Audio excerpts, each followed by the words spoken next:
శేఖర్ భాషపై కేసు పెట్టింది లావణ్య. శేఖర్ భాష నుంచి ప్రాణహాని ఉందంటూ పోలీసులకు ఫిర్యాదు చేసింది. శేఖర్ భాష తనను కడుపులో తన్నాడంటుంది లావణ్య. తర్వాత నడుము మీద కూడా తన్నాడంటుంది. శేఖర్ భాష తంతే 12 మెట్లపై నుంచి కింద పడ్డానంటుంది లావణ్య.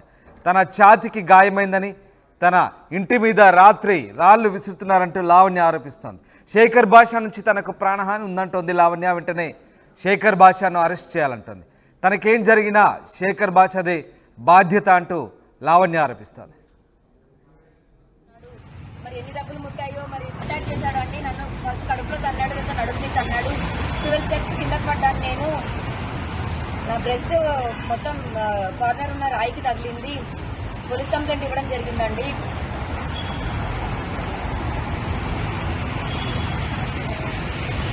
ఇంతవరకు మాటల్లో ఉన్న శేఖర్ భాష ఇప్పుడు నన్ను చంపేస్తానని ఈ అమ్మాయిని మాట్లాడుతున్నాడు. నాకు ప్రాణహాని ఉందండి. మొన్న రాత్రి కూడా మా ఇంట్లో కిటికీల వైపు రాళ్ళు తీసుకొని కొట్టాడు. నాకు భయం వేస్తుంది. నాకు ఏం జరిగినా సరే శేఖర్ భాష మాత్రమే కారణం అవుతాడు. ఎట్లా పర్సనల్గా తీసుకోకపోతే శేఖర్ భాష ఇన్వాల్వ్ అయ్యి మాట్లాడుతున్నాడు. మరి ఎన్ని డబ్బులు ముట్టాయో మరి భగజ సాన్నిహిత్యం అంటున్నాడు. అవేమి నమ్మొద్దండి. అండ్ ప్రీతి ఉదయ్ మాట్లాడుతున్న ఈ మాటలేవి కూడా నిజం కాదు. నేను ప్రతిదీ నిరూపించుకుంటాను. ప్రీతి ఉదయ్ వాళ్ళకి నాకు డ్రగ్స్ దానికి అసలు ఏం సంబంధం లేదు. ఒక డ్రగ్ కేసు అన్నది ఇన్వాల్వ్ చేసి నన్ను ప్రిజన్కి పంపించి దాని నుంచి నన్ను బయటికి రాకుండా పీడీ యాక్ట్ అన్న సెక్షన్ వేయించి నన్ను జైల్లో ఉంచాలన్నదే వాళ్ళ ప్లాన్. నేను జైల్లో ఉన్నప్పుడు ఇల్లు ఖాళీ చేసేసి కుక్కల పిల్లలు రోడ్డు మీద వదిలేసి రాస్తారు వీళ్ళు ఇంటి తాళాలు వేయాలన్నది శేఖర్ బాజీ నా మీద ఛాలెంజ్ చేస్తున్నాడు. ఇందాక కూడా నన్ను తట్టున్నప్పుడు కూడా నీ అమ్మను జైలుకి వెళ్తావు, నీ అమ్మ నేను చంపి కొడదొక్కుతా అని మాట్లాడుతున్నాడండి. శేఖర్ భాష ఇంత ఇన్వాల్వ్ అయ్యి మాట్లాడడం కరెక్ట్ కాదు. నాకు ఏమున్నా సరే రాష్ట్రంతో చూసుకుంటాను. శేఖర్ భాషను దయచేసి ఎంకరేజ్ చేయొద్దండి. అతను అంత క్రిమినల్ మైండెడ్ గా మాట్లాడుతున్నాడు.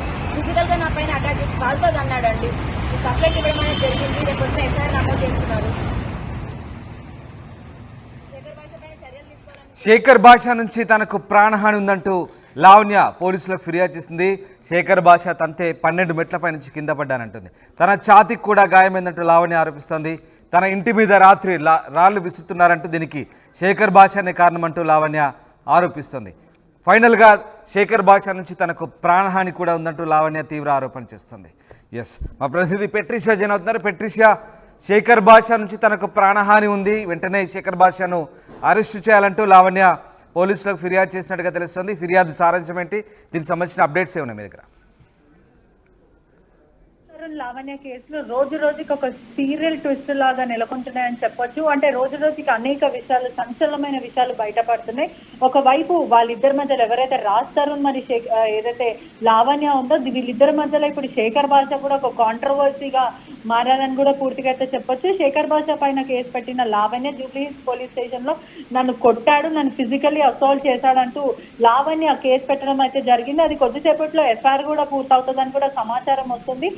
ఏదైతే శేఖర్ భాష నుంచి నాకు ప్రాణహాని ఉంది, అతను నన్ను చంపేయాలన్న ప్రయత్నం కూడా చేస్తున్నాడు, అందుకే నేను పోలీసులకి ఫిర్యాదు చేశానని లావణ్య పేర్కొంది. అదేవిధంగా నన్ను కడుపులో తన్నాడు, నన్ను మెట్ల మీద నుంచి సుమారుగా 12 మెట్ల నుంచి నన్ను తోసేశాడు కావాలని. ఏదైతే ప్రముఖ ఛానల్లోకి నేను వెళ్ళడం జరిగింది ఇంటర్వ్యూలో, అక్కడ అతన్ని తిట్టాను, విమర్శించాను, అందుకని నన్ను చేసుకున్నాడు, నా మీద కొట్టాడు. పూర్తిగా నా కాలు చేతులు మొత్తం రాక్కపోయి నాకు న్యాయం జరగాలి. శేఖర్ భాష నాకు ఏది జరిగినా శేఖర్ భాషనే పూర్తిగా కారణం అంటూ లావణ్య అయితే చెప్పడం అయితే జరుగుతుంది. పూర్తిగా అయితే శేఖర్ భాషని అరెస్ట్ చెయ్యాలి, ఎటువంటి సంబంధం లేని విషయంలో శేఖర్ భాష కావాలనే తలదూర్చుకుంటున్నాడు. అతనికి చాలా భారీ ఎత్తున రాజ్ తరుణ్ నుంచి డబ్బులు ముట్టాయి, కావాలనే నా మీద పర్సనల్ గ్రడ్జ్ పెట్టుకొని ఇది పూర్తిగా డ్రగ్స్ కేసుగా మార్చే ప్రయత్నం అయితే చేస్తున్నాడు.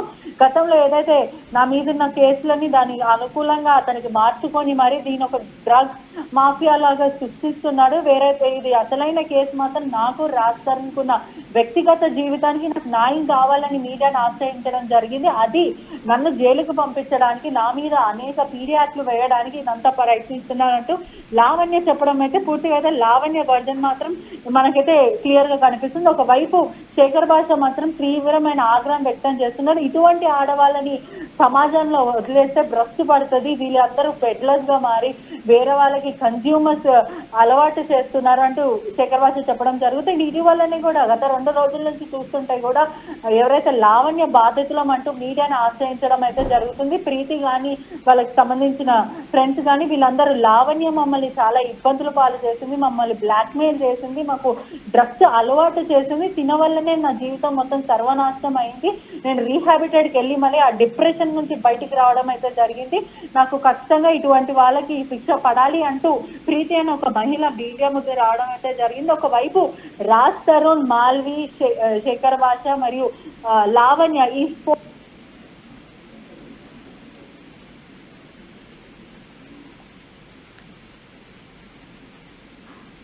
Right, yes, thank you Patricia. Raj Tarun Lavanya కేసులో ట్విస్టుల మీద ట్విస్టులు కొనసాగుతున్నాయి. శేఖర్ భాషపై లావణ్య కేసు పెట్టింది. అతని నుంచి ప్రాణహాని ఉందంటూ పోలీసులకు ఫిర్యాదు చేసింది. తనను తన్నడంతో 12 మెట్ల నుంచి కింద జారిపడ్డట్టుగా లావణ్య ఆరోపిస్తుంది. తన ఛాతీకి గాయమైంది అని కూడా అంటుంది.